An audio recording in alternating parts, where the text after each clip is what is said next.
I mean, Craig, you and I have talked about this. I'm so John being a spy, we'll open the kimono a little bit more.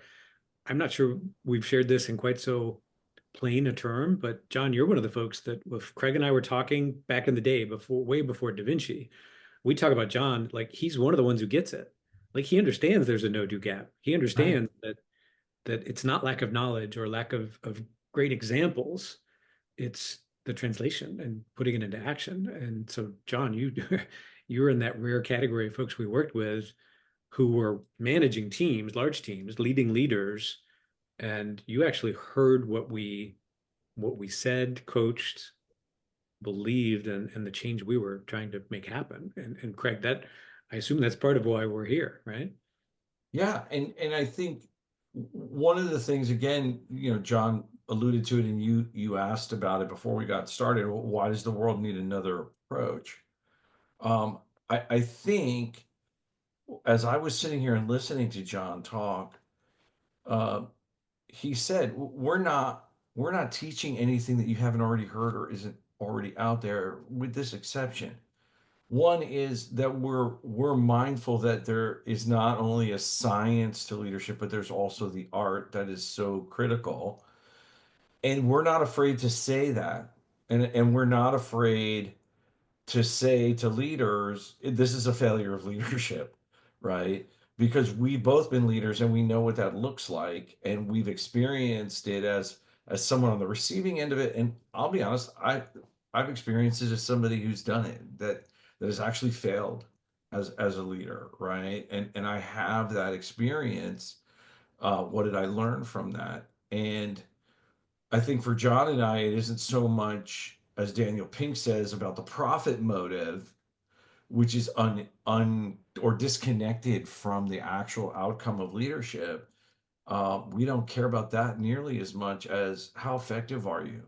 Are you doing things that are useful? And there's that do word again, right? Are you doing things? You spend a lot of time telling me about that. And that I'm not going to downplay my competitors or anybody out there, but they spend a lot of money teaching people about stuff, but people don't own that and start doing things with it. And that's what we're about. Yeah. Craig, as usual, you bring things around to a spot where I just can't remain silent. So we let's go into some real leadership development, and certainly we can get back to introductory stuff. But one good way to know us is here's how we operate. So, Craig, you talked about reflecting on things you did wrong, and that happens to be my topic of the day. So I was reflecting back on, some recent mistakes I made in leadership. And I reflect back on them, and almost everybody says you need to do this, right? And so we reflect back and we say, I shouldn't have done that. And then we find ourselves doing it again. So think back, for any of you listening to this, think back, how many mistakes are one-off mistakes in your life where you only did it once? And unless that one was a big one, that lands you in the federal big house, or, a severe injury, the ones that add up and impact careers and impact relationships, because what we say about business organizations is true of the family, the organized family as well, is that it's the multiple mistakes where we keep doing it over and over. And that's one of the things that I noticed people don't focus on, the why. There's people out there who say it's always about the why. And it isn't always anything, but frequently it is. So let's dig into that. Why is it that we make repeated mistakes? And I think this morning I had a thought. I haven't discussed this with Craig or Todd or anyone. I think it's because we don't want to admit to ourselves that we already knew we shouldn't have done that. Every time you slap your head, that means you just did something that you knew you shouldn't have done, right? And okay, so we sort of leave it at that. Why? Well, here's one why. When you're dealing with a competent group, when you're dealing with people who are successful, they're probably not out there doing a bunch of things for no reason. They're not randomly trying behaviors to see what sticks. They're doing things for a reason, a good reason. People who do things for bad reason, they're out there. That's probably not a leadership issue. It's a character issue. The leadership issue is, what about good people who make repeated mistakes? We're doing it because we had a good reason at the time.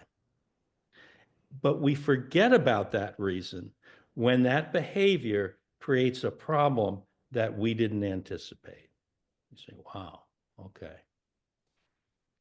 I shouldn't have done that because look at that outcome. All right, good. We don't reflect back and say, but wait a minute, I had a good reason for doing that. And then analyze that through and say, was the positive reason that drove me to that behavior worth it? And frequently the answer is yes, because that positive is worth the effort to clean up whatever the problem it created was. See, when you take, and Da Vinci's about that. You know, Da Vinci himself spent a lot of time on something. He didn't rush anything. In fact, that's why there's not that many pieces of artwork from him, because most of them were undone. Mona Lisa. Well, that's a great segue. I want to talk more about the art and the science, this tagline that we've landed on after great deliberation. But why Da Vinci? Tell me a little bit more about that. I mean, he's famous, renowned in a basically an epic and immortal way. Why the name for the company? Although I know your family hails from the region, but talk to us more. Tell us more about where the art and the science and the Da Vinci tagline come from. Well, like most in my life, you know, shoes, clothes, food, it has to start from coming from Italy, but we'll go past that. Da Vinci espoused a couple things to go to our core beliefs. And one of them is that experience is of tremendous value. Now, in his case, he came to that conclusion because he was a bastard. And because of that, he wasn't eligible for formal education. And so he had to learn through experience. That's the downside. The upside was he learned that by learning through experience, you create abilities that people who learned through lectures or books don't have. So he said, wait a minute, this is a unique approach, but it takes a lot more time. And there's only one way to have the experience. You need to do it. And that's why one of our core beliefs, and this predates the actual company. Craig and I have talked about this for many years. It's not about what happens in the leadership training room. It's about what happens in the boardroom or in the mailroom, if we're talking about, you know, young leaders.